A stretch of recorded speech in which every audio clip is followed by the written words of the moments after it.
Your Excellency, Prime Minister Lee Hsien Loong, Your Majesty, Excellencies,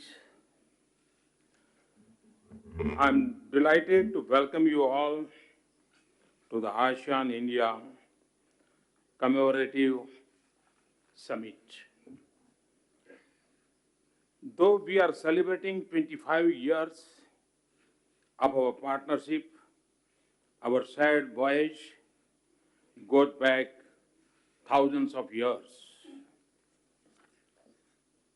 It is a privilege for India to host all the ASEAN leaders for the second time in 5 years. Tomorrow, you will be our honored guests at our Republic Day celebrations. The presence of my brothers and sisters from all over ASEAN partners at this joyous celebration is unprecedented. Your collective presence here has also touched the hearts of my 1.25 billion fellow Indians. In highlights the importance of our strategic partnership, placing ASEAN at the center of India's Act East policy. Our friendship has been nurtured by our shared cultural and civilization linkages. The Ramayana, the ancient India epic, continues to be a valuable shared legacy in ASEAN and the Indian subcontinent. We have organized a Ramayana festival with troops from ASEAN countries to showcase our common cultural treasure through this great epic. Other major religions, including Buddhism, also bind us closely. Islam, in many parts of Southeast Asia, has distinctive Indian connection going back several centuries. We have also joined release a set of commemorative stamps to celebrate our common heritage. Your Majesty, Excellencies, this summit is the grand finale of our joint year-long commemorative activities organized in India and in ASEAN countries, which provides us a valuable opportunity to review our journey so far and chart our future path. This objective, in my view, is best served through free and friendly discussion among us. Your Majesty, Excellencies, since 1992, our partnership has evolved from sectoral dialogue to strategic partnership. Today we have third sectoral dialogue mechanism and 7 ministerial level interaction in addition to annual summit meetings. We have made excellent progress in implementing the objective of the ASEAN-India partnership for peace, progress and shared prosperity through 5-year plan of action. The progress in implementing our third action plan for the period of 2016-2020 is commendable. Capacity building projects have been undertaken through the ASEAN-India Cooperation Fund, the ASEAN-India Green Fund and ASEAN-India Science and Technology Fund. Your Majesty, Excellencies, India shares ASEAN vision to peace and prosperity through a rules-based order for the oceans and seas. Respect for international law, notably UNCLOS, is critical for this. We remain committed to work with ASEAN to enhance practical cooperation and collaboration in our shared maritime domain. During the retreat session, we had an opportunity to discuss ASEAN-India cooperation in maritime domain as one of the key focus areas of growth and development of the Indo-Pacific region. Indeed, Maritime cooperation has been an integral part of our discourse throughout our commemorative activities, with the theme resonating in the ASEAN India Connectivity Summit, in the workshop of Blue Economy, as well as in regular dialogue mechanisms.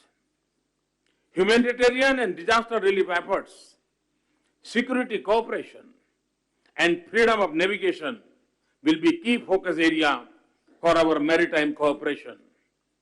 The Connectivity Summit was also an affirmation of the linkage that India shares with ASEAN through land, air, maritime, cultural, civilization, and people-to-people relations that date back centuries. Your Majesty, Excellencies, information and communication technology will forge new bonds of digital connectivity among us.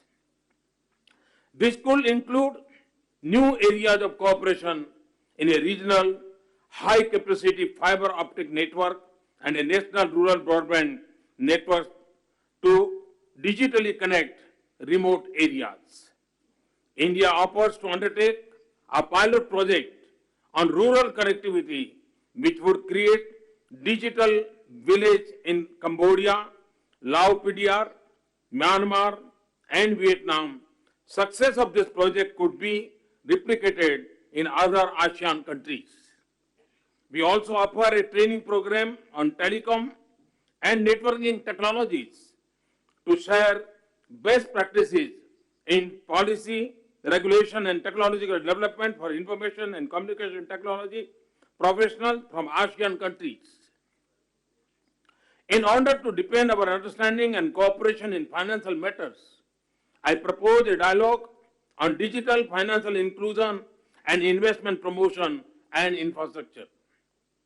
Combating terror financing jointly is yet another important area where we could work collectively. Your Majesty, Excellencies, our $70 billion trade has grown 25 times over 25 years. Investment from ASEAN and India are robust and growing. We will continue to work with ASEAN to further enhance our trade ties and facilitate interaction among our business community. The success of recent events like the Business and Investment Meet and Expo, the ASEAN-India Business Council meeting, in Business Conference, the Startup Festival and Hackathon, and at ICT Expo have shown encouraging results. We hope that our Project Development Fund and Quick Impact Project will help our companies integrate into regional value chain, particularly in textile and garment, pharmaceuticals, agro-processing, and electronics. Your Majesty, Excellencies, people-to-people connectivity has been the foundation of our close ties for hundreds of years. The Indian diaspora has settled far and wide in Southeast Asia. They are warmly accepted in the local community. Earlier this month, the ASEAN-India Pravasi Bharatiya Divas in Singapore recognized their contribution in forging closer ties between us. Held at the same time in New Delhi, at the first conference of members of parliament and mayors with Indian heritage, there was a large representation from ASEAN countries. To build on our historical bonds, I propose that we declare 2019 as the ASEAN-India Year of Tourism. We could set up tangible and intangible cultural heritage circuits for further promotion, to promote tourism. The Buddhist tourism circuit could be an important part of this to attract tourists and pilgrims from our region. Your Majesty, Excellencies, India had participated in restoration works to historical structure which attest our enduring civilization bonds. It was a privilege for India to play a role in conservation works of temples in Cambodia, Myanmar, Lao PDR, and Vietnam. A virtual knowledge portal of ASEAN India network of museums could be curate this shared heritage. An important focus, our commemorative events celebrate the power of our youth, our future.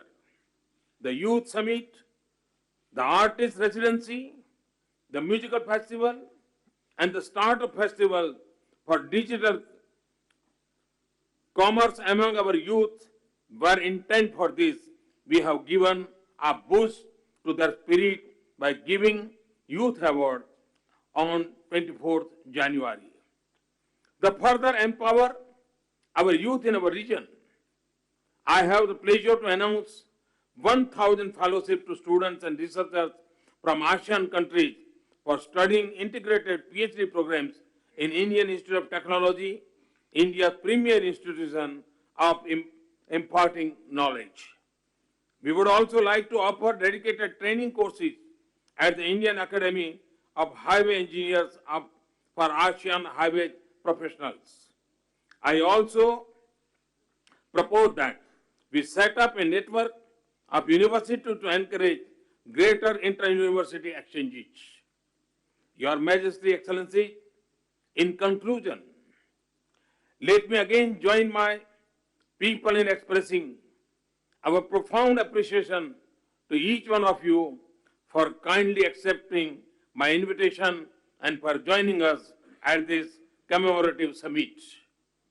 I now invite Prime Minister of the Republic of Singapore, His Excellency Lee Hsien Loong, to please deliver the opening remarks in Singapore's capacity as the ASEAN Chair for 2018 and the co-chair for this plenary session. Thank you, Prime Minister Modi. Prime Minister Modi of India, Your Majesty and my fellow ASEAN leaders, ladies and gentlemen. I'm pleased to co-chair this plenary session of our ASEAN-India Summit as the ASEAN Chair together with Prime Minister Modi. On behalf of ASEAN, I would like to thank India for organizing the numerous commemorative activities for the 25th anniversary of our relations. I'd also express my appreciation for Prime Minister Modi's invitation to the ASEAN member states' leaders to attend tomorrow's 69th Republic Day celebrations as India's chief guest. These gestures show the importance India places on the strengthening of ASEAN-India relations.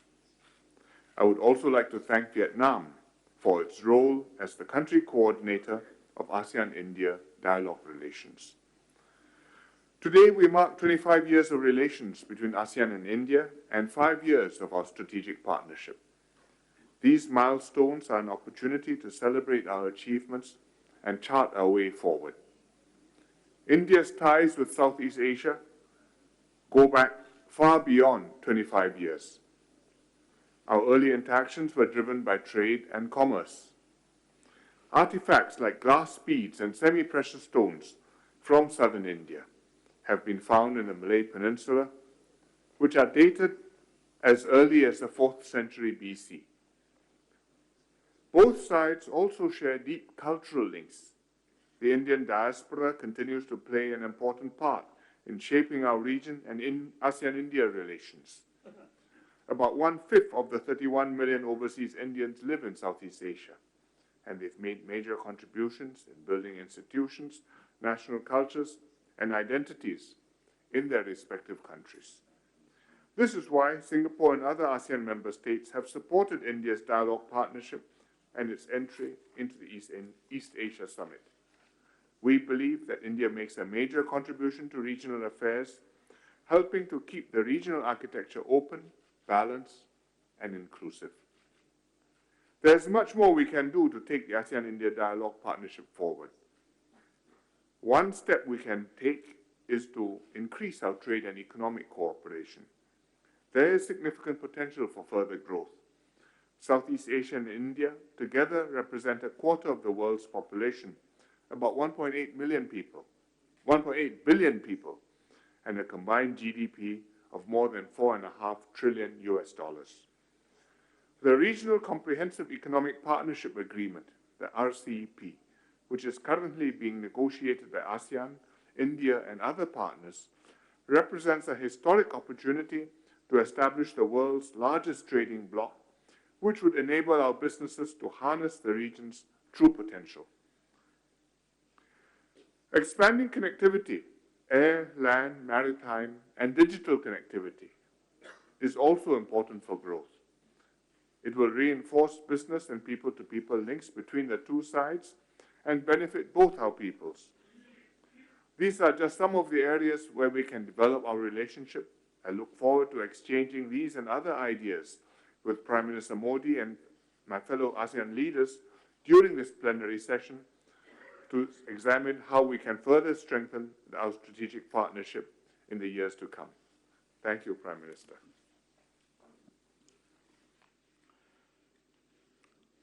Thank you, Prime Minister Lee, for your intervention. And with this, I would now request